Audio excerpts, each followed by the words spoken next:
Hello दोस्तों, स्वागत है आपका हमारे अगले वीडियो में। इस वीडियो में हम लोग जानेंगे स्ट्रिंग और स्ट्रिंग इंटरपोलेशन के बारे में। जानेंगे हम लोग स्ट्रिंग के बारे में, स्केप करेक्टर को समझेंगे। साथ में हम लोग जानेंगे मल्टी लाइन ऑफ करेक्टर को कैसे हैंडल करते हैं स्ट्रिंग में। फिर हम लोग जानेंगे स्ट्रिंग इंटरपोलेशन के बारे में, जानेंगे किसी वेरिएबल की वैल्यू को कैसे पास कर सकते हैं स्ट्रिंग के अंदर। ये वीडियो हमारा ऑनगोइंग सीरीज डाटा एनालिसिस का एक पार्ट है। अगर आप सीरीज को स्टार्टिंग से देखना चाहते हैं तो ऊपर दिए गए पॉपअप को आप क्लिक कर सकते हैं। आइए चलिए अब मूव करते हैं कोड एडिटर पर और समझते हैं स्ट्रिंग को।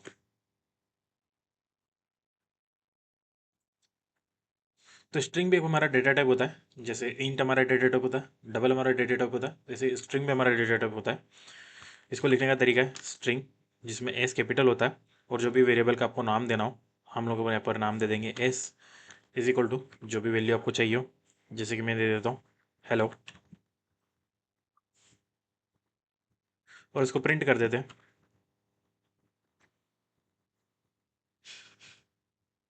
तो इसने आउटपुट दे दिया हमारा यहाँ पर हेलो। ये तो अभी तक आप देखते हुए आए हो, अगर हमारा वीडियो आप बाकी देखते हुए आ रहे हो। और साथ में आप क्या कर सकते हो, स्ट्रिंग को आप मल्टी लाइन में भी लिख सकते हो। जैसे कि मैं यहाँ पर ये लिखता हूँ हेलो को मल्टी लाइन में और इसको मैं प्रिंट कर देता हूँ। अब दोनों में कुछ फ़र्क नहीं है, दोनों बिल्कुल सेम है, दोनों का आउटपुट भी बिल्कुल सेम आता है हेलो हेलो। और डार्ट दोनों को अलाउ करता है। हालांकि डार्ट में प्रीफर किया जाता है सिंगल कोटेड वाले को डबल कोटेड के ऊपर, क्योंकि वो इजी रहता है, बिना शिफ्ट के आप लिख सकते हो। लेकिन अगर मान लो आपको कुछ ऐसा करना हो हेलो और सिंगल कोट के अंदर आपको प्रिंट करना हो हेलो चेतन, तो फिर हाँ इस केस में डबल कोट वाली स्ट्रिंग को प्रीफर किया जाता है, क्योंकि आपको अंदर सिंगल कोट यूज़ करना है। और अगर हम लोग इसको रन करते हैं तो यहाँ पर ये सिंगल कोट में आउटपुट आ जाता है। अब अगर मान लो ये सिंगल कोट वाली स्ट्रिंग होती और यहाँ पर भी सिंगल कोट होता, तो यहाँ पर कंपाइलर कंफ्यूज हो जाता।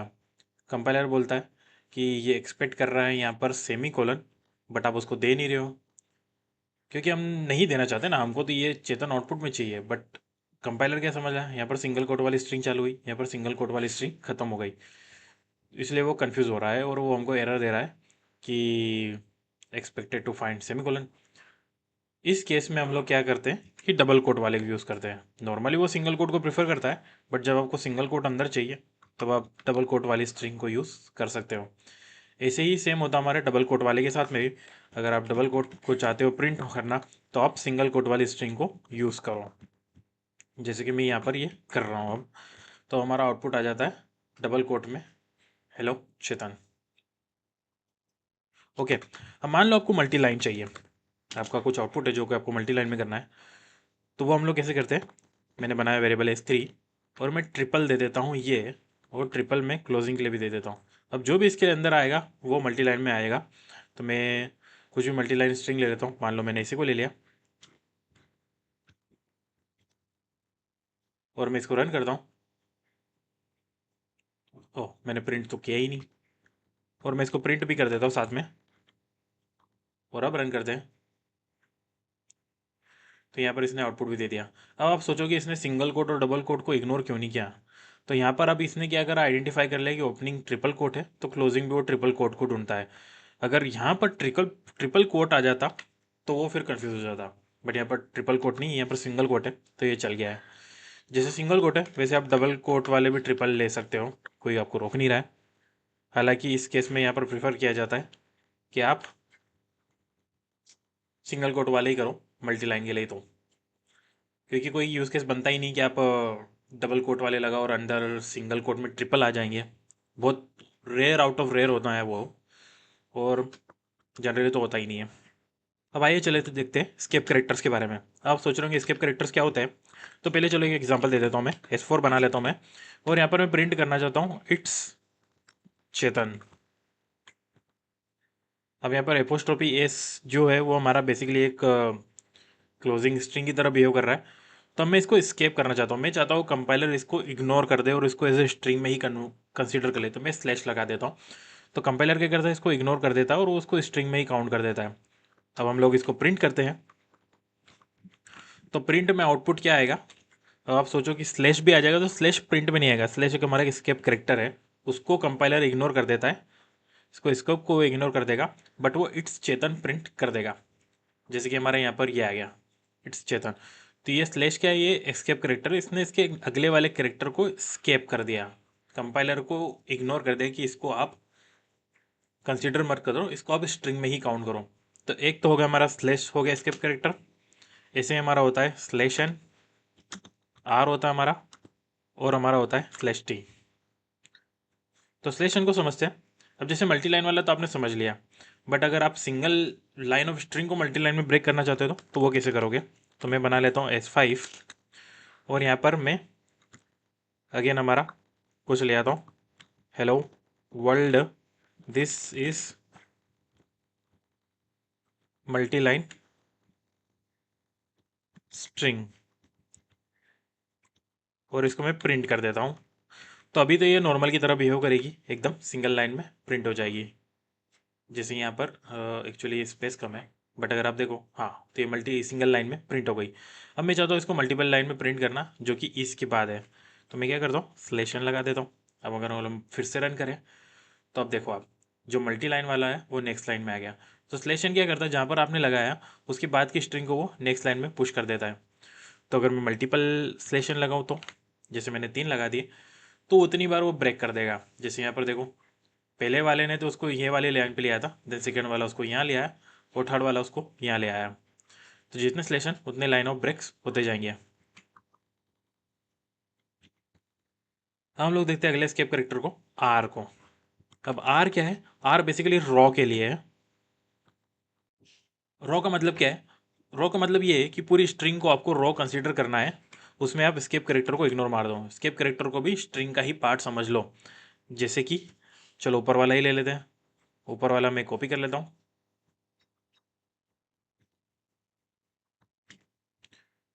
अब आप देखो दोनों में फ़र्क, ऊपर स्लेश एन हमारा हाईलाइट हो रहा था, इसमें स्लेश एन हाईलाइट नहीं हो रहा है। और अगर मैं इसको प्रिंट भी कर दूं,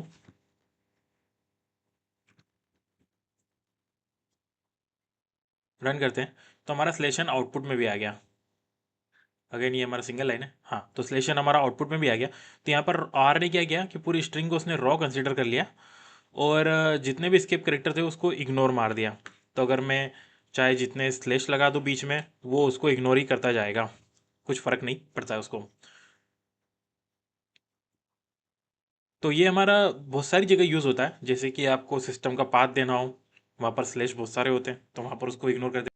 अब अगला स्केप करेक्टर हमारा स्लेश टीम, इसको भी हम लोग देख लेते हैं, एक नई स्ट्रिंग बना लेते हैं S7 नाम से, और इसको मैं कर देता हूँ this is my tab. Slash T क्या करता है, वो टैब वाली स्पेस दे देता है, जैसे मैं यहाँ पर दे देता हूँ। और अगर हम लोग अब इसको प्रिंट कर लेते हैं, प्रिंट S7, रन करते हैं, तो यहाँ पर आप देखो, दिस के बाद एक बहुत बड़ा स्पेस आ गया है। तो ये टैब क्या करता है, ये टैब वाला स्पेस दे देता है। टैब जो कि कीबोर्ड में टैब बना हुआ रहता है कि वो एक बड़ी स्पेस के लिए यूज़ होता है, वैसे ही हमारा स्लेश टी भी एक टैब स्पेस के लिए यूज़ होता है। आपको ज़्यादा स्पेस देना है तो स्लेश टी को आप यूज़ कर सकते हो। जैसे मैं यहाँ पर मल्टीपल स्लेश टी लगा देता हूँ, और अब हम लोग इसको रन करते फिर से, तो यहाँ पर आप देखो, दिस इज़ माई टैब, इसने मल्टीपल टैब स्पेस दे दी हर एक के बीच में। तो ये हमारे 4 स्केप कैरेक्टर्स होते हैं। अब अगला हम लोग समझते हैं स्ट्रिंग इंटरपोलेशन। तो मैं एक यहाँ सेपरेटर बना देता हूँ, ताकि हमको आउटपुट में समझ में आ जाए। और सबसे पहले हम लोग समझते हैं, चलो 2 स्ट्रिंग को आपको जोड़ना है। जैसे मान लो मेरा स्ट्रिंग R1 हो गया, उसमें मैंने लिखा है हेलो, और मेरा स्ट्रिंग R2 हो गया, जिसमें मैंने लिखा है डार्ट। अब मैं चाहता हूँ, मैं इन दोनों को जोड़ना चाहता हूँ, और मैं उसको R वाली स्ट्रिंग में करना चाहता हूँ। तो मैं क्या करूँगा, R1 प्लस R2, और मैं इसको प्रिंट भी कर देता हूँ। अब रन करते इसे, फिर यहाँ पर आप देखो, हेलो डार्ट इसने प्रिंट कर दिया। तो इसने क्या करा, 2 स्ट्रिंग को जब हम लोग प्लस करते हैं, तो वो कॉन्केटिनेशन की तरह बिहेव करता है कि 2 स्ट्रिंग को वो जोड़ देता है। अगर आप जावा से आ रहे हो तो आप बिल्कुल उस चीज़ को यूज़ कर चुके हो जावा में। सेम यहाँ पर भी होता है डाट में, कि अगर आपको 2 स्ट्रिंग को जोड़ना तो आप इस तरह से लिख सकते हो। अब यहाँ पर हमारा थोड़ा गलत लग रहा है, बीच में स्पेस की ज़रूरत है। तो हम लोग स्पेस कैसे डाल देंगे, जैसे आप जावा में डालते हो, अगर आप जावा से बिलोंग कर रहे हो या फिर आप नए हो, तो बिल्कुल हम लोग स्पेस एक दे देते हैं, यहाँ पर एक स्पेस वाला स्ट्रिंग बीच में दे देते हैं। और यहाँ पर ये हम लोग इसको रन करते हैं।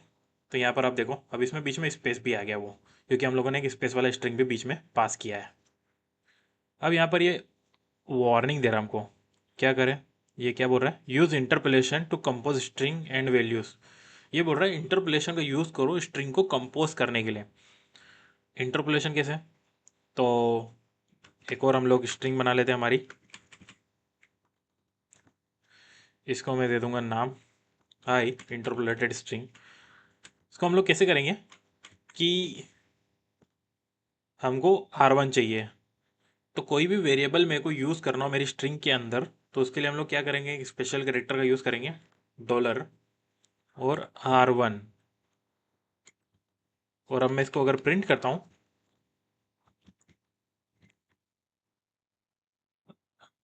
रन करता हूँ मैं फिर से, तो यहाँ पर ये देखो हेलो आ गया। तो ये आई के अंदर R1 की वैल्यू आ गई। अब मैं स्पेस दे देता हूँ और मैं $R2 कर लेता हूँ।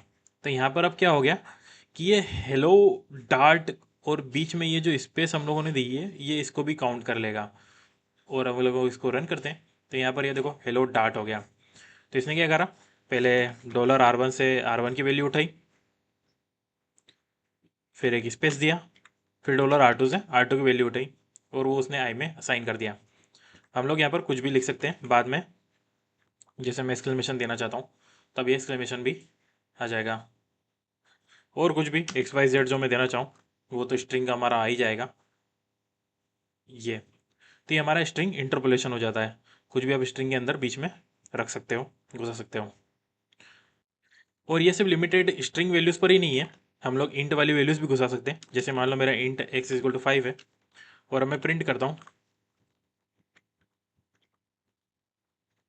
This is the value of x equal to dollar में x कर देता हूँ। तो यहाँ पर आप देखो, this is the value of x=5, 5 इसने x का उठा लिया। तो कुछ भी लिटरल, कुछ भी वेरिएबल उसकी वैल्यू को आपको यूज़ करना है तो आप $x करके आप कर सकते हो। साथ ही में चलो मान लो, चलो ठीक है इसको रहने दो, एक और हम लोग एग्जांपल क्रिएट कर लेते हैं। साथ में आप क्या कर सकते हो, यहाँ पर कुछ ऑपरेशन भी कर सकते हो जो कि आपको आउटपुट में चाहिए, जैसे कि 5+5। अब मैं अगर इसको रन करता हूँ, तो यहाँ पर इसने दे दिया 10 हमारा। 5+5 × 5 कर लेते हैं, ये आउटपुट दे देगा हमको 30। ठीक है। हाँ, हालांकि आप इसको ऐसे मत कंसिडर कर लेना कि अगर मान लो आप इसको इस तरह से लिख दोगे तब भी ये इसको कंप्यूटेशन कर लेगा, नहीं, तब वो उसको स्ट्रिंग कंसिडर कर लेगा, और उसने उसको स्ट्रिंग में दे भी दिया। तो इस तरह से हम लोग कुछ ऑपरेशन वगैरह भी कर सकते हैं इसके अंदर। अब हम लोग एक और लास्ट में चीज़ समझ लेते हैं, जैसे हमारी स्ट्रिंग है हेलो वर्ल्ड वाली। अब आप इसमें किसे एक एक कैरेक्टर को एक्सेस कर सकते हो। तो जैसे मैं मान लो मैं करता हूँ स्ट्रिंग T2, और मैं चाहता हूँ कि मैं टी वाली स्ट्रिंग से केवल मैं स्टार्टिंग का हेलो ही निकालना चाहता हूँ बाहर, तो मैं क्या करूँगा, टी डॉट डॉट ऑपरेटर हमारा सब स्ट्रिंग, यहाँ पर ये पूछ रहा है स्टार्ट, और अगर आप देखो ऊपर हो पॉपअप में तो ये एंड भी लेता है। अगर मैं ऐसा ना करूँ और केवल इस तरह से कर दूँ और मैं प्रिंट करता हूँ T2, तो ये मुझे बिल्कुल एग्जैक्ट वैसे स्ट्रिंग दे देने वाला है, क्योंकि मैंने सिर्फ स्टार्ट दिया है, मैंने एंड नहीं दिया है। तो अब मैं एंड दे देता हूँ, एंड में दे देता हूँ कि मेरे को हेलो चाहिए। अब हेलो में 5 कैरेक्टर्स हैं, अगर आप देखो 1 2 3 4 5, तो मैं 5 दे देता हूँ। और अब अगर मैं अब प्रिंट करता हूँ, तो यहाँ पर आप देखो हेलो आ गया है। तो अब ये काम कैसे करता है कि कुछ भी प्रोग्रामिंग में हम लोग किसी भी चीज़ को काउंट करते हैं ना, तो हमेशा ज़ीरो से चालू होती है। नॉर्मल आपके मैथमेटिकल 1 से चालू नहीं होती, यहाँ पर हर एक चीज़ ज़ीरो से चालू होती है। तो सबसे पहले ज़ीरो उसने देखा, ज़ीरो पर क्या है, एच है, देन 1 पर ई है, 2 पर एल है, अगेन 3 पर भी एल है, और 4 पर ओ है, और 5 पर स्पेस है हमारा। तो उसने स्पेस भी प्रिंट करना चाहिए था, बट अगर आप देखो यहाँ पर तो स्पेस प्रिंट नहीं हुआ है। थोड़ा एक्सप्लेनेशन के लिए मैं यहाँ पर अंडरस्कोर दे देता हूँ। तो यहाँ पर आप देखो उसने अंडरस्कोर तो प्रिंट नहीं किया बट हम लोगों ने तो 5 दिया था। तो इसका मतलब क्या है सबस्ट्रिंग का, कि 0 से चालू करो और 5 तक जाओ, 5 को मत लो, 5 तक जाओ। तो इसका मतलब ये है 0 1 2 3 4, नेक्स्ट 5 है तो 5 से पहले उसने क्लिप करके हमको दे दिया, तो यहाँ पर हेलो आ गया। वैसे ही मैं जानना चाहता हूँ कि मेरे W का इंडेक्स क्या है। इंडेक्स मतलब वही पोजीशन क्या है स्ट्रिंग के अंदर। तो टी डॉट इंडेक्स ऑफ, और यहाँ पर मैं इसको दे देता हूँ W। तब आप एक्सपेक्ट करो क्या आएगा आउटपुट। अगर हम लोग देखें यहाँ पर 0 1 2 3 4 5 6, तो उसने 6 देना चाहिए इसका आउटपुट। हम लोग रन करते हैं तो यहाँ पर आप देखो 6 दिया।